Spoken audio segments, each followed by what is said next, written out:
Hi there, it's Kevin with Roguedeckbuilder.com here with a community challenge. As yesterday I talked about the Beck and Call deck, and it got me thinking about the possibilities this card could have to Modern. And so I have before you just a bunch of cards that I thought might be used in a sort of Storm creature-based Modern deck with the kill conditions of either Storm Entity or something like Empty the Warrens plus, like, I don't even know, like Burn at the Stake, even Grape Shot could be as a kill condition. And I just started musing around and thinking of every possible card that you could use as kind of a strategy that will work with Beck and Call. And I've come up with kind of a red-based deck, and I've also have some stuff in the sideboard that I'd like to talk about that might work. Of course, there's the Eggs route with Second Sunrise and Face Reward, but then it becomes too much like Eggs. I just really thought the Second Sunrise would be really cool with Wild Cantors and Mirror Moon Vessels, and any way to kind of put those guys in the graveyard. Like Mirror Moon Vessel actually has a very good synergy with Inferno Plunge. And so I was thinking, I could go kind of a white to bring it back everything. And of course, you could go the Eggs route with it, with either Chromatic Spheres, Chromatic Stars, Elsewhere Flask, etc. Then you've got always the Croc Clan Ironworks. I know there was some Modern decks back in the day that actually, I think there's actually a Legacy deck that abuses Croc Clan Ironworks as well. I'll have to check on it, but again, it just seems very powerful for like Iger Wellspring or even these Memnites and Ornithopters. If you can get this Croc Clan Ironworks out quite quickly with like a Geosurge, and then just go to town by sacking artifacts in. And another card that I thought was really good, let's see if I still have it in here. Oh yeah, Composite Golem. Thought Composite Golem was amazing with Geosurge, as you do have a way to get it out, and then it can add any color of mana to your mana pool. It adds all 5, and that way you can cast like these Faith Rewards or Second Sunrise. Another card I found interesting was this Blood Funeral.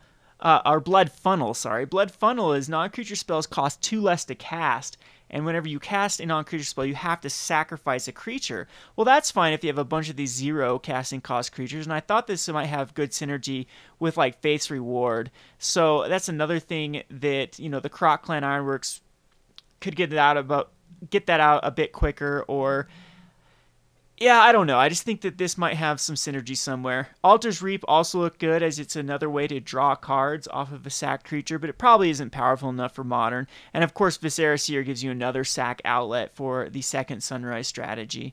And yeah, so let's talk about the second strategy that I thought about going would just be the creature base, to throw it out a bunch of creatures and then just try to ramp into like a Battle Hymn, into like a Geosurge, into an Empty the Warrens, into whatever, to try to, like a Storm Entity or whatever, to try to kill your opponent. So we have Wild Cantors. You can play them, sacrifice them, add a mana, and that works great with Beck and Call because you'll get a card off of it. They'll replace themselves with the mana. So replace themselves with the card and the mana and add your storm count. Of course, Burning Emissary won't replace itself with the card, but will if you cast Beck and Call, and then it will work just like Wild Cantor as well. You'll replace itself, you'll be able to add 2 mana to your mana pool, and you can even sacrifice it to Infernal Plunge to add even more. And of course, Priest of Urbrass works the exact same way. I'm liking Mogg War Marshal because it's a possible 3-for-1, because you put in a 1/1 token. If you sacrifice it to Infernal Plunge, you replace it, you get another token. If you have a Beck and Call out, you draw 3 cards off of that, and hopefully you can get some more of these mana producing cards and whatnot. So then we've got Kudatha Rebirth that I thought about. Kudatha Rebirth could sacrifice an Ornithopter to add 3 goblins, which you could then Infernal Plunge or Battle Hymn to hit a Geosurge into the combination. And Coiling Oracle just seems too powerful not to at least think about, because it does draw a card when it comes into play, or will you reveal the top card, either draw it if it's not a non-land, or put it into play if it is a land. So, and then it puts it in play, not even taps, so you could just kind of go off with Coiling Oracles. That's another strategy you could definitely go if you're sticking to blue and green. And then you have cards like Elvish Visionaries, or even, this guy's an elf too, so even with the Elf Ball strategy, this might work out very, very well. Of course, Elf Ball is another strategy we're talking about going with Beck and Call.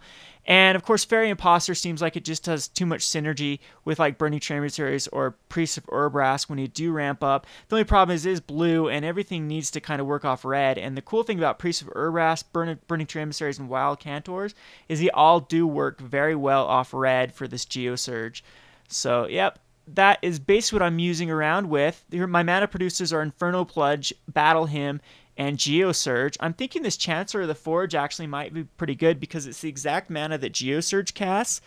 And when it does come into play, like if you have it on your opening hand, you get basically like another like Ornithopter or Memnite for free. You get a card that comes into play, a red goblin creature comes into play that then you could sack to Infernal Plunge, say first turn, and then try to, work yourself up to like Manamorphose, Infernal Plunge, Manamorphose, Beck and Call, Ornithopter, Memnite, and start drawing cards. And I mean, potentially, I bet there is even a first turn kill you could get off if we brainstorm and figure out an exact combination. And I think Chancellor of the Forge might be key to that as well.